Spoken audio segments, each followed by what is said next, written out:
Welcome to Middle Age Can Be Your Best Age, the show designed to help make middle age your prime time of life by defying the notion that once you reach 40, 50, or even 60 years old, your crowning achievements are all behind you. Regardless of whether you're just approaching 40 or are firmly entrenched in your middle years, it's time to launch your very own personal journey toward a joyful and purpose-filled second half of life. Each week, host Roy Richards, an expert on midlife renewal and author of A Midlife Challenge, Wake Up, will discuss the challenges common to middle age and help guide you to a brighter tomorrow. Now, here's Roy. Well, hello, and welcome to this week's edition of Middle Age Can Be Your Best Age. I'm going to begin today's program by asking you a question. How do you begin your morning? If you're like most of us, before your kids are up, maybe you scroll through your smartphone from the bed, flick on the television, your computer, or the radio to catch up on the morning news. Now ask yourself how much of the time the local or national news stories make you feel more enthused rather than fearful or angry about the day ahead. And let's face it, feeding more fear and negativity into your mind, heart, and body about what's going on in the world not only is self-destructive, it also sets you up for a very difficult day. But I've got some good news to share. My guest, nationally recognized author, inspirational speaker, and emotional wellness coach, Cathleen Elle, is here to share one little thing you can do before you get out of bed each morning that will help you experience joy, confidence, and productivity throughout the day ahead. She says it only takes 2 to 3 minutes each day, but it is proven to help folks dramatically shift their lives. And Kathleen Elle also will explain what else you can do each morning for the next 10 days to completely shift and brighten your life. And finally, she'll inspire us to recover from a sudden negative circumstance like death of a loved one or one of the traumatic changes that's impacted so many of us during COVID-19. And before I introduce her, here are a brief highlight of Kathleen Elle's career. She's a transformational speaker, a certified intuitive success coach and healer, a #1 internationally best-selling author, and co-host of the podcast Behind Your Best Plan. And Kathleen's mission is simple: to empower those who have experienced sudden, unexpected loss or who suffer from hidden trauma or lack of direction to take back their power and to live a full and dazzling life. And Kathleen teaches powerful techniques to help folks like you and me take the next step to healing by redesigning our lives. And her latest book, Shattered It Together, A Mother's Journey from Grief to Belief, and it's a guide to help you through sudden loss, will be available on October 6th. And Kathleen's previous bestseller is Women Who Rise, a collection of 30 stories that inspire you to rise above any circumstances that come your way. And hello, Kathleen Elle. Welcome to Middle Age Can Be Your Best Age. Good morning, Roy. Thank you so much for having me today. What a great introduction. You come to us at an ideal time when so many of the coronavirus pandemic has altered dramatically the life that we had before. To gain perspective, can you briefly describe the catastrophic event that changed your life forever? Absolutely. In 2010, on March 31st, my son Logan, who was 19 years old, took his life. And he took his life when he was angry with me. And he actually wrote a note asking me to not attend his service. Oh, right. So his transition drastically, it shattered me. And that's what the book is about, Shattered Together, and how I was able to really not necessarily pick up the pieces, but become the new being that I needed to be in this world in order to live a full and connected life. So my wife, Gloria, and I suffered a similar trauma when her daughter, Kristen, was killed while receiving a banner to fly over the San Diego Chargers football game. But Kristen died doing what she loved, flying. It must be harder to accept loss of your son when through suicide, especially easy to feel some blame, I guess, in a situation like that. Yes, you carry, or I carry a lot of shame, or I carried, I can't say that I do now, but I did carry shame and self-blame, and, I served in the Vermont legislature for 8 years, served for the governor for 7 years. I was a successful person in society, and so how could I have not saved my son? So there was a tremendous loss there for me, and I had really needed to work through a lot of healing to become the person that I am today, to be able to share my journey, and hopefully by me sharing, it inspires and empowers people to step on their healing journey 1 hour at a time. Well, before we get I just need to say, I would love to just send you my heartfelt condolences. Never comparing. When you lose a child, no matter how that is. So I just, my heart goes out to both of you. That was way back in 2007, or the end of 2006, so it's been a while. You never really lose the regret, but on the other hand, you can celebrate their lives. Well, what before we get into your book, what's the one little thing we should do each morning before we got out of bed so we can experience more joy, confidence, and productivity? What I do every morning is I write 10 things I am grateful for.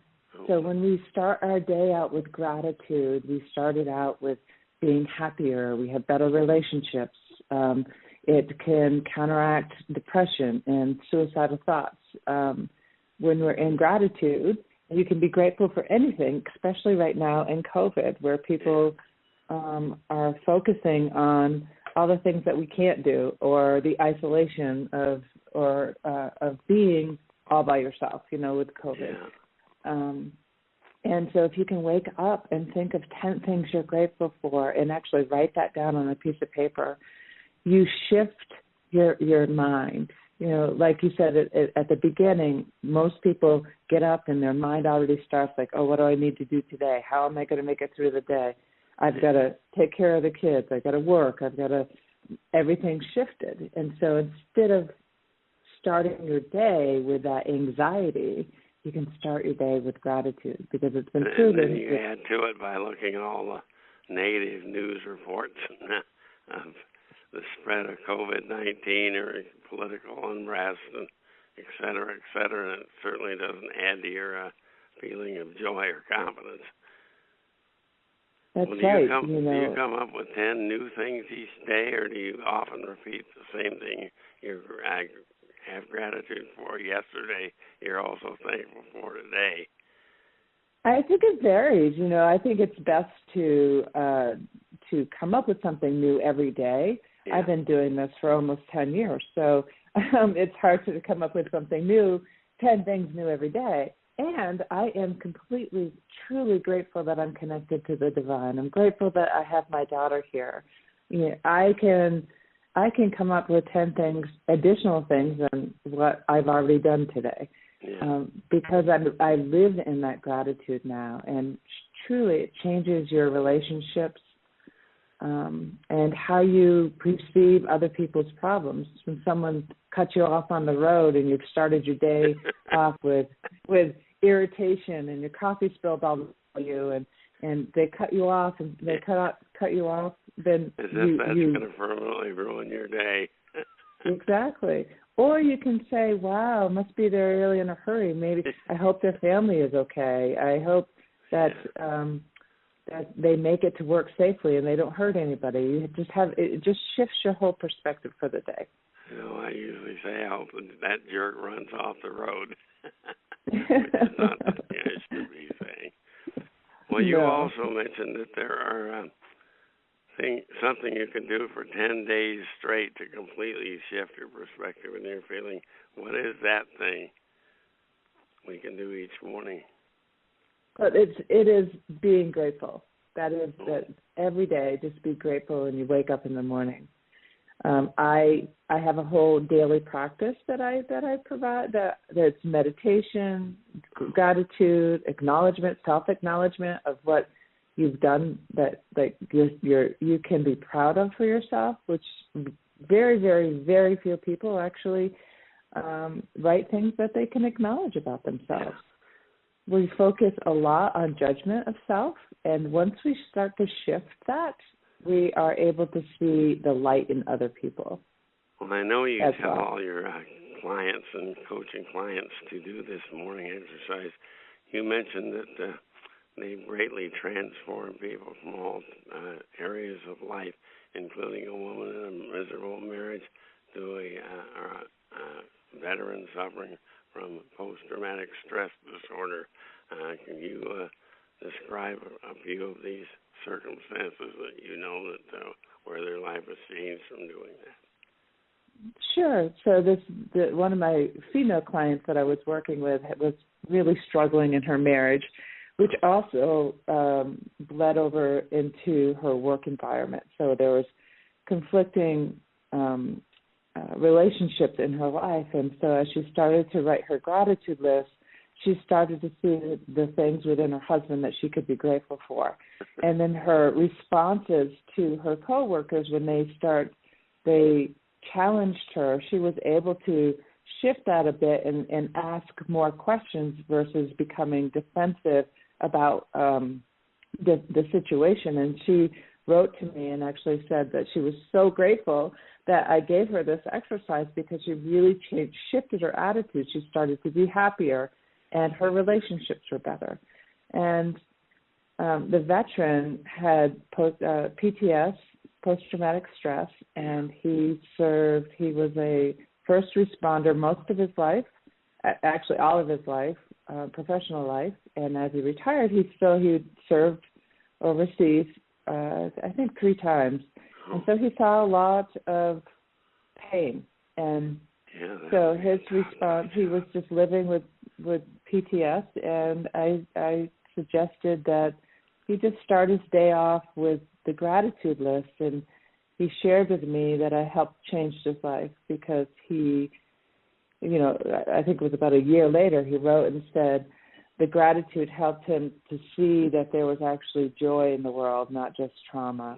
And he took the step to go get post-traumatic stress therapy. And so that helped him change his life for the rest of his life. Let's turn to some items on your website, which is CathleenElle.com.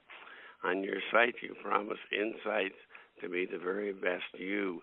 Can you briefly share with us a few of the powerful healing techniques for those who have experienced sudden unexpected loss or hidden trauma to reconnect with their joy and move beyond limiting beliefs? What are some of the exercises and options do you offer on your website?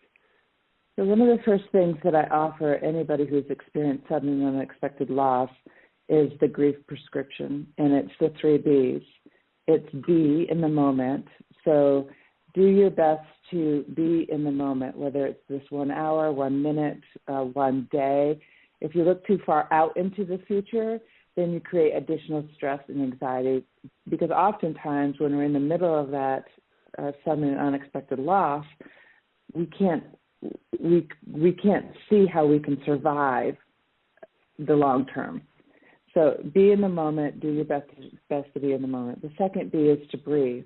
Breathe will help you be in the moment. So there's a breathing exercise called that I use and I share with others is the 4x4x4x4. So you breathe into the count of 4, you hold it to the count of 4, you release it to the count of 4, and then hold it to the count of 4. And you do that 4 times in a row. And if you feel like you haven't connected inwardly, continue to do that throughout the day. So I encourage people to do it first thing in the morning, at lunch, at dinner, and then before you go to bed. And what breathing does for you is it helps circulate your emotions, your energy. So your energy is emotions in motion as you start to breathe. And it also helps keep you healthy because you're breathing deeper, so it prevents diseases. So and the third B is breathing, because obviously we breathe all the time. We just don't recognize what we're doing. Right. It's a conscious breathing exercise. It's like it's consciously connecting inwardly. Yeah. And the third B is believe. Believe you're not alone. Believe you can survive this. Believe that if you take one step at a time, you can shift your life from what you're living in. So those are three. It's the grief prescription is what I call it. So it's not the only three B's we have right now. There's Joe Biden's Build Back Better. Well, okay. that's great. What do you believe I do say that our A life is no longer, and now we have to find how we can create the best B life that we can. Yeah, and don't just try hopelessly to restore exactly what you had before, because it's not possible. Let's build something better. What do you believe is the driving force in your life and mine, and how best can we begin to understand who we are and what our purpose is, and how can we launch our transformation journey? Please tell us a bit about your intuitive coaching practice, and how can our listeners schedule a complimentary 30-minute discovery session? I know that sounded very promising. That's great. I'm excited to share that with you. Since my son's transition, through my healing process, there are several healing modalities that I work with, and one of the healing modalities that I use is actually channeling, connecting to the divine. And so since Logan's transition, I've been able to remove layers from my own life. So oftentimes things that occur in our lives, whether it's a job loss or a death of a loved one or a divorce or, anything that we consider traumatic or challenging, we create this layer over our own life. And so as the layers, the veil continue to be released through the healing modalities that I use, I was able to find my own light and how it's connected to the divine. Some people call it divine God, universe, Allah, whatever you call the connection, it is that.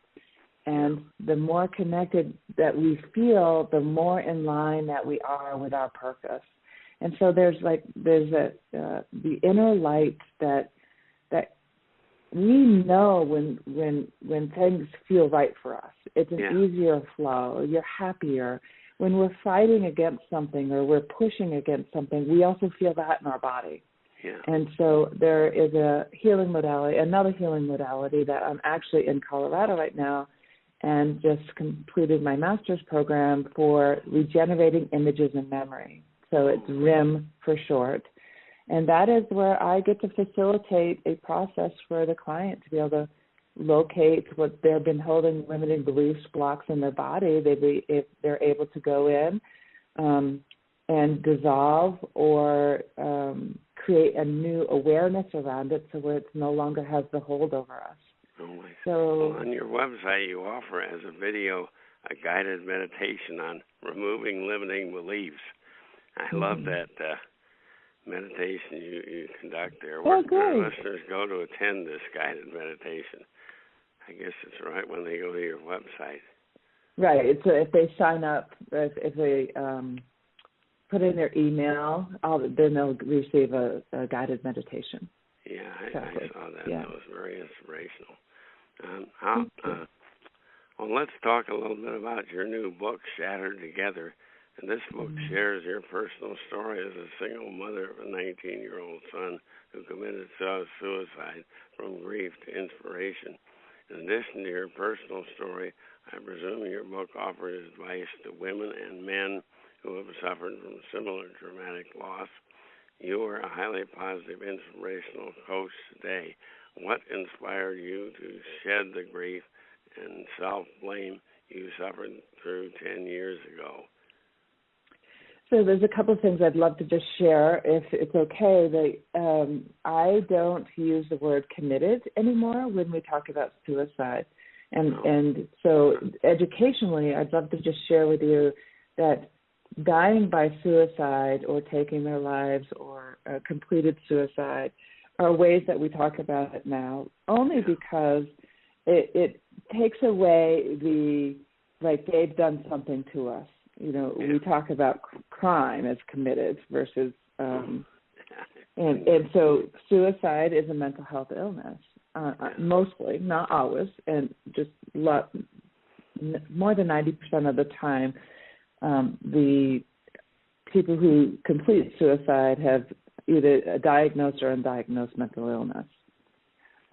And so how I move through my grief is really acknowledging that life is a journey, and that no matter what type of grief you go through, whether it's sudden unexpected loss of a loved one or sudden unexpected loss of anything, there's grief there. And to accept and believe that it is a journey, that it is not a one-time and done experience, that if we're willing to step into our journey, then we're able to move through those emotions that we hold on to that are limiting and create more pain for us. And so what Shattered Together is a book that uses my journey as the tool to hear and to inspire others to be able to move through their own journey.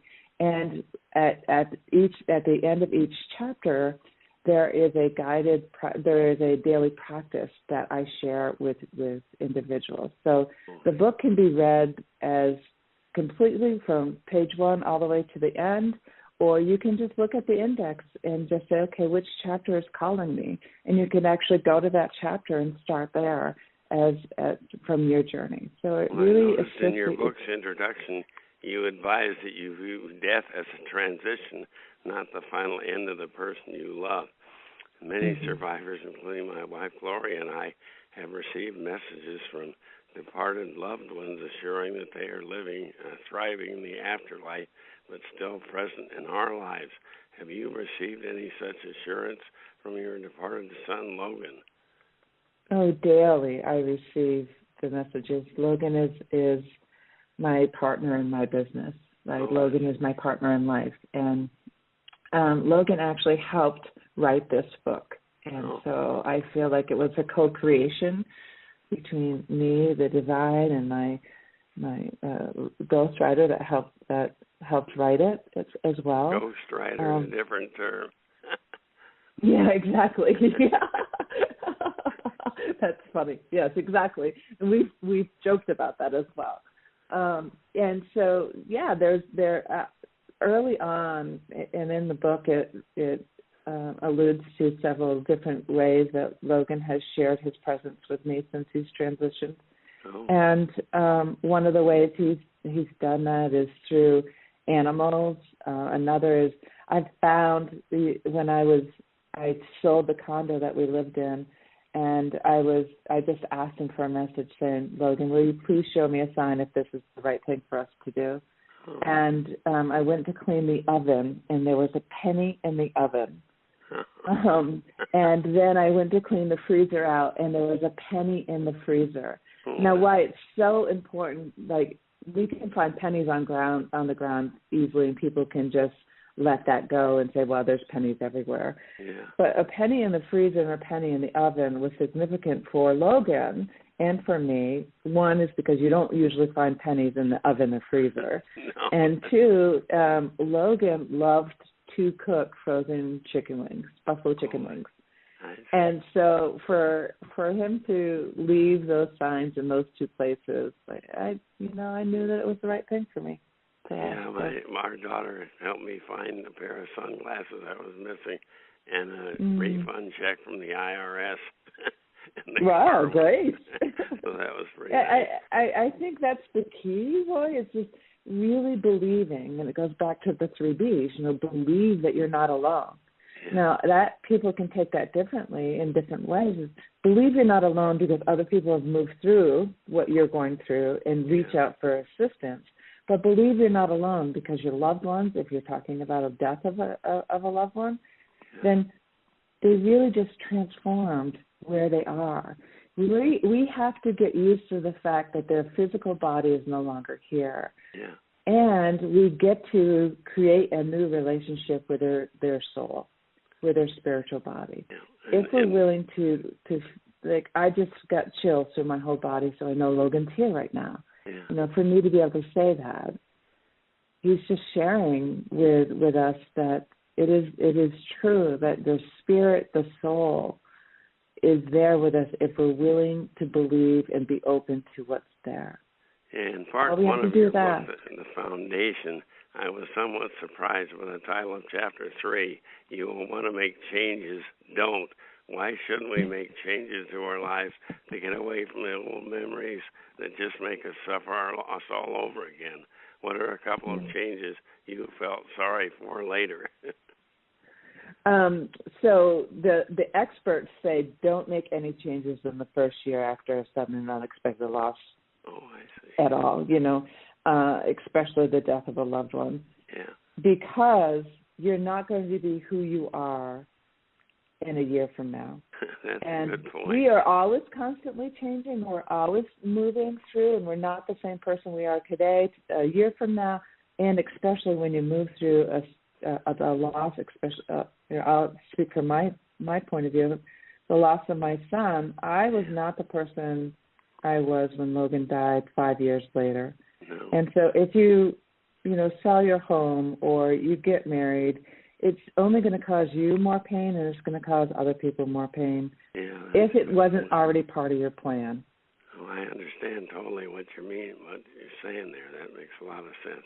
And part two of your book is picking up the pieces, and each of the 14 chapters contains steps you recommend for women and men seeking to transform from grief to active, happy, healthy living. And for a preview, can you please give us the title of a couple of those chapters, not to get into any detailed discussion, but just to give some meaning or some indication of what this part of the book contains. Sure. So one of these is Connect to the Divine, which we already talked about. What are a couple other ones? Invest in your healing. Take 1 hour at a time. Step out of your comfort zone. Heal your emotional body. And allow unexpected grief. Allowing is chapter 14 says allow unexpected grief. So I think it's really important to just highlight when you have a traumatic event of unexpected loss, it will bring up unresolved grief from your previous life. You never know when it's going to show up, too. I know every once in a while my wife breaks into tears years after the event, but it just comes. Exactly. Forgive yourself. Be gentle with yourself. And the last chapter is you choose. Yeah. You get to choose how you want to live your life. You know, there are events in our lives that we don't want to happen. It is all of us have that. It's our response is how we're going to live our life. And one of the keys to add, I'm sure you discuss in your book, is to choose to help and benefit others as well as just concentrating on yourself, because that's the only way you're really going to have lasting happiness is to contribute to others.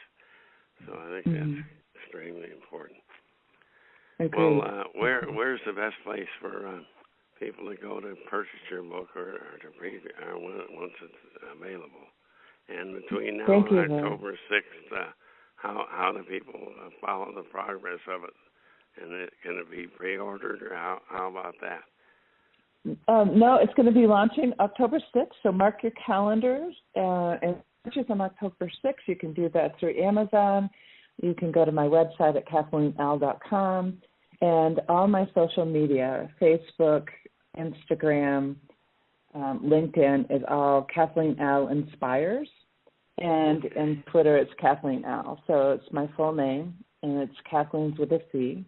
CATHLEENELLE. So any social media platform and my website would be great. And if you don't need this book, if you personally don't need this book, then someone in your life may need this book. Yeah, that's for sure. With all the loss going on today, there's plenty of disruption in people's lives that can be dealt with by reading that book. I know I previewed it, and it was great. Well, to succinctly highlight the value of Kathleen Elle's book and her intuitive healing and inspirational speaking efforts, here's a comment from the foreword to her book, Shattered Together, by Jack Canfield. I'm sure you've heard of him. He's co-author of the best-selling Chicken of the for the Soul series, and he's also author of 170 books, 47 of which are New York Times bestsellers. And Jack says Kathleen knows how to help people heal from their pain because she's done it for herself, and she knows what it's like to have lives shattered instantly and what it takes to gather these pieces together and create a new life and self born not from pain but from love and faith and forgiveness. Also a quote from one of her clients, Deborah C., who commented on Kathleen Elle's website. Kathleen is a kind, compassionate healer, coach, teacher who exudes a big, bold, positive energy. She's incredibly honest, down to earth, and highly gifted, just what I needed to help me uncover my patterns, release my trauma, and move forward in life. And whatever your loss in these extremely difficult and disruptive COVID-19 times, I highly recommend you connect with Kathleen Elle, either through her new book, Shattered Together, through her website, CathleenElle.com, or in person through her coaching or public speaking. And thanks so much for joining us here today, Kathleen. Best of success on your new book and in all that you do. Thank you so much, Roy. Well, inevitably, during the course of your midlife renewal, you will stumble over that old moral dilemma. Who comes first, others or me? As a happy, forward-thinking, re-energized person of middle age, how best will you balance a reignited passion for personal fulfillment with the ever-present moral and spiritual challenge to sacrifice for others, loved ones, family members, members of your community, and fellow human beings throughout the world? As a solution, I highly recommend you attempt to live by the seemingly contradictory dictum, I am third, I am first. In fact, adopting this as a primary goal for the rest of your life really isn't contradictory at all, because no one can remain happy and fulfilled over the long haul by concentrating strictly on themselves and without turning to a higher power for guidance.